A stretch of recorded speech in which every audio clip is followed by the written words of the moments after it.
Spectrum TV, broadening your horizon.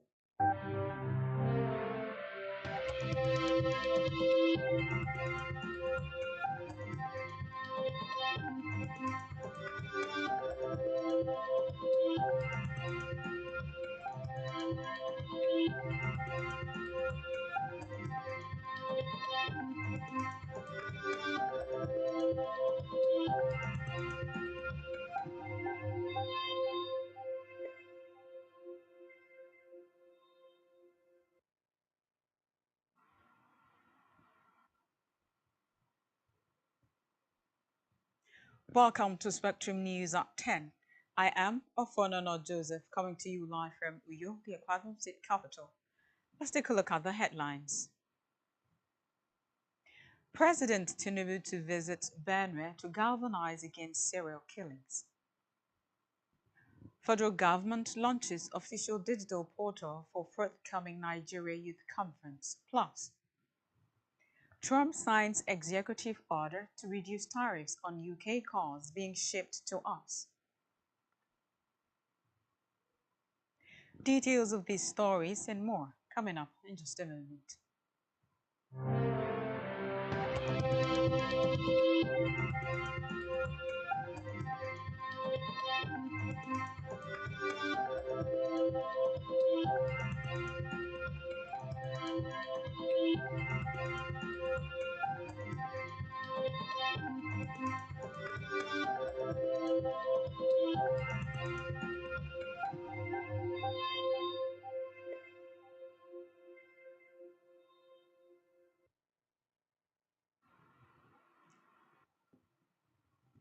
Good morning, and thank you so much for joining us on the news this hour. First in the news this morning is that President Bola Tinubu has said that he will clear his schedule to pay a condolence visit to the people of Benue State on Wednesday. President Tinubu disclosed this when he commissioned the Greater Abuja Water Supply Network in the nation's capital. The president also sympathized with the people of the state and those who lost their loved ones in the attacks. He urged the people of the state to manage their diversity, anger, and frustration and live as one united people. According to presidential spokesman Bayo Onanuga, the president, ahead of the visit, dispatched the secretary to the government of the Federation, SGF, George Akume, the National Security Advisor, NSA, Nuhu Ribadu, Inspector General of Police, IG, Kayode Egbetokun, heads of intelligence agencies, and chairmen of the defense committees in the Senate and House of Representatives to assess the situation.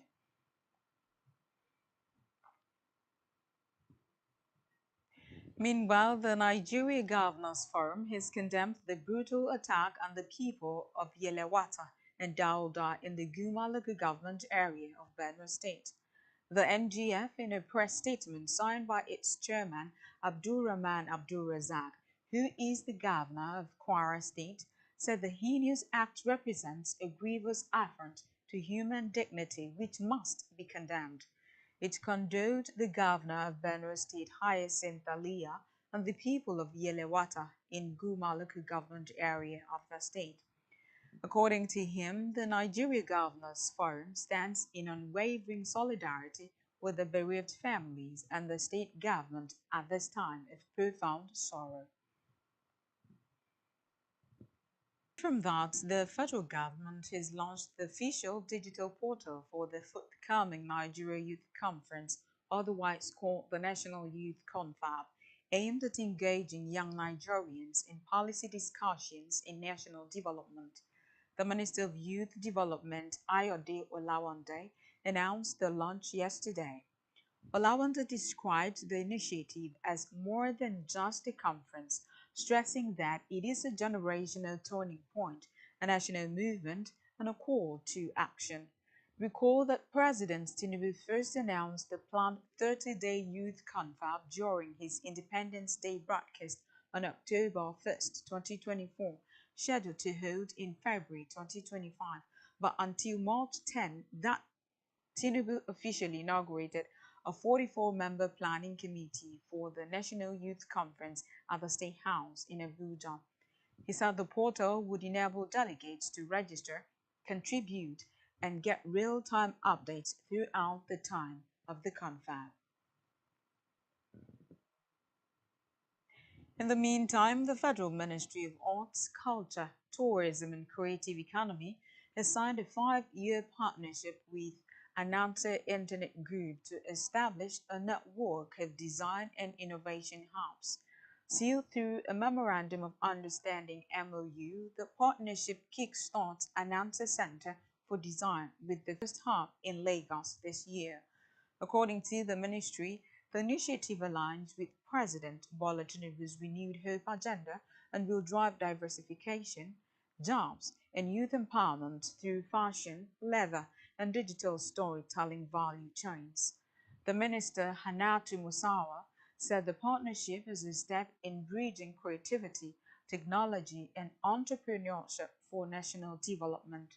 Masawa said the ministry will also provide policy guidance, funding, and infrastructure in select locations, while Anansa will deploy its technical expertise, digital platforms, and internationally certified training modules to run the centers. To the Green Chambers now, where the House of Representatives has continued its probe hearing into the alleged diversion of public funds worth 500 million naira leveled against the Federal Ministry of Transportation and the Nigerian Export-Import Commission by the Office of the Auditor General of the Federation. The chairman, House Committee on Public Accounts, Bamidele Salam, who presided over the session, highlighted the need for both parties to provide relevant documents on the facility in the next 2 weeks. While responding to the audit query, Nexim Managing Director Abba Bello disclosed that the bank was nominated by federal government in April 1998 as the national guarantor of the facility through the issuance of customs bond, the transit of goods and services conveyed from Nigeria and through Nigerian customs area to other ECOWAS member states under the ECOWAS Interstate Road Transit Convention.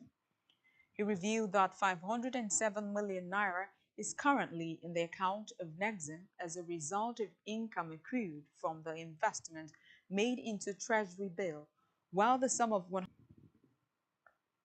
on judicial matters, the Federal Capital Territory High Court in Maitama, Abuja, has granted bail to the former governor of the Central Bank of Nigeria, Godwin Emefiele, in the sum of 2 billion naira. Emefiele was arraigned on 8 counts bordering on the alleged unlawful acquisition of a housing estate comprising 753 units. He was also accused of embezzling and controlling billions of naira through proxy accounts. At the commencement of proceedings, Rotimi Odiedepo, who represented the prosecution, informed the court that the matter was scheduled for arraignment on an 8-count charge. In response, Matthew Buka led Emefiele's defense team challenged the court's jurisdiction, arguing that the charges did not directly link the defendant to the alleged offenses. Now to Africa, where Ugandan President Yoweri Museveni has signed into law an amendment allowing military tribunals to try civilians under certain circumstances. Recall that the Supreme Court had called such trials unconstitutional in a ruling judges, arguing that military courts were neither impartial nor competent to exercise judicial functions. The Ugandan parliament passed an amendment last month to address some of these issues, despite boycott from opposition lawmakers who said the new bill violated the Supreme Court's decision. Still in Africa, a court in Mali has placed Barrick Mining's Laolo Ogunikoto Gold Mining Complex under provisional administration for 6 months. The move hands control of Canada's biggest operation to state-appointed management and is seen as a major escalation in an ongoing dispute between the company and Mali's military rulers. Barrick Gold has been in conflict with the administration over alleged unpaid taxes on unfair contracts with past governments. The decision comes after Mali closed Barrick's offices in the capital Bamako and warned it would take control of the mine, which has been shuttered owing to the months-long dispute. On the foreign scene, President Donald Trump has signed an executive order to reduce tariffs on UK cars being shipped to the US, which will bring into force parts of a tariff pact agreed between the two countries last month. Speaking at the G7 summit in Canada, Prime Minister Keir Starmer called the move a very important day for both countries. The pact was reportedly the first that the White House has announced since it imposed tariffs on various goods entering America from around the world earlier this year. Meanwhile, a 10% levy remains in place on most goods, including cars arriving to American shores from the UK. Reports say the announcement comes after a series of talks have been held in recent months between the countries to reduce or move tariffs on UK goods entering America. Still on the foreign scene, US President Donald Trump says he wants a real end to Iran's nuclear program. Speaking to reporters aboard Air Force One, Trump said he was looking for a ceasefire, warning Iran to give up on its nuclear development. Trump also noted that he does not think Israel will slow its offensive against Iran and promised to retaliate on Iran if US interests in the region are targeted. Still, Chelsea kicks off Club World Cup campaign with comfortable 2-0 victory over Los Angeles FC. Stay tuned for details of these in a moment.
Welcome back. Many thanks for staying tuned. Now to the rest of our news stories. On our business news, Nigeria's food inflation rate has declined for the second consecutive time to 21.14% in May 2025, down from 21.26% in April 2025. The National Bureau of Statistics (NBS) disclosed this in its latest Consumer Price Index released yesterday. Similarly, headline inflation dropped to 22.97% in May from 23.71 in April 2025.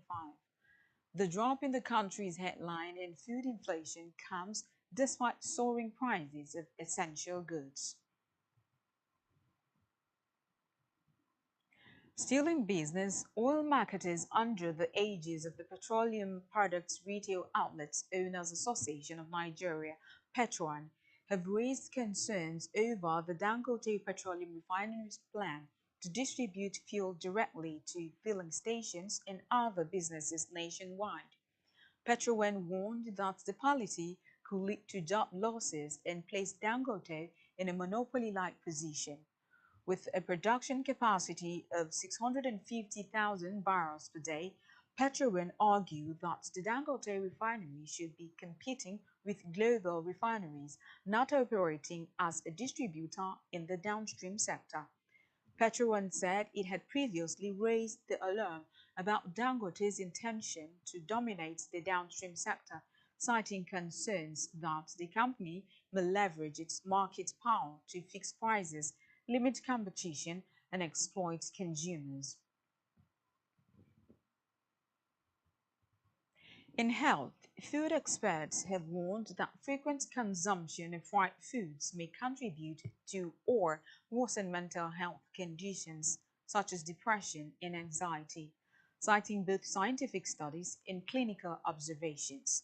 They explained that these foods contain harmful compounds such as acrylamide, a contaminant formed during high temperature cooking, which could negatively impact brain health. Speaking with newsmen, the nutrition experts emphasized that diet had a significant impact on mental health. They pointed out that foods high in saturated fats, such as most fried foods, compromise the body's homeostasis, including brain function, and contribute to inflammation, which is known to play a role in mood disorders. Now to sports, where Chelsea kicked off their Club World Cup campaign with a comfortable 2-0 victory over Los Angeles FC in Group D. The Blues are the first Premier League side to feature in this year's tournament. They took the lead in the 34th minute after dominating much of the opening exchanges. Pedro Neto lashed onto a long ball and took two sublime touches before firing into the bottom corner of Hugo Lloris's net. The MLS side threatened to equalize after the break, but lacked sharpness in the final third. Enzo Fernandez then settled the game with a neat finish in the 79th minute. Chelsea's next match will be against Flamengo on Friday, while LAFC will take on Aspirants of Tunisia. Still talking sports, Chelsea are in talks to sign another striker after recently securing the services of Liam Delap for £30 million from Ipswich Town. The Blues have begun talks with Stuttgart striker Nick Woltemade in a bid to sign him this summer transfer window. The Germany international's current contract with Stuttgart will expire in 2028. The centre forward is currently at the ongoing Euro Under-21 Championship, and he is the top goal scorer in the tournament. On our entertainment news, Grammy-nominated Nigerian rapper and YBNL boss Olamide Adedeji, better known as Olamide, has unveiled the Nigerian rapper and YBNL boss Olamide Adedeji, better known as Olamide, has unveiled the for his upcoming self-titled album, Olamide, set for release on Thursday, 19 June 2025. The 17-track project boasts an impressive roster of Nigerian and international artists, reflecting Olamide's enduring relevance and global reach. Featured acts include Nigerian megastar Wizkid, hitmakers Ashake, Sheyi Vibes, Young John, BOJ, and Dako. And that's all we have for you at this time. Do ensure to follow us on social media and subscribe to our YouTube channel, all of which you can find on our website, spectrumtvlive.ng. You have been watching Spectrum News at 10. I am Ofonono Joseph. Thank you so much for staying tuned. Good morning.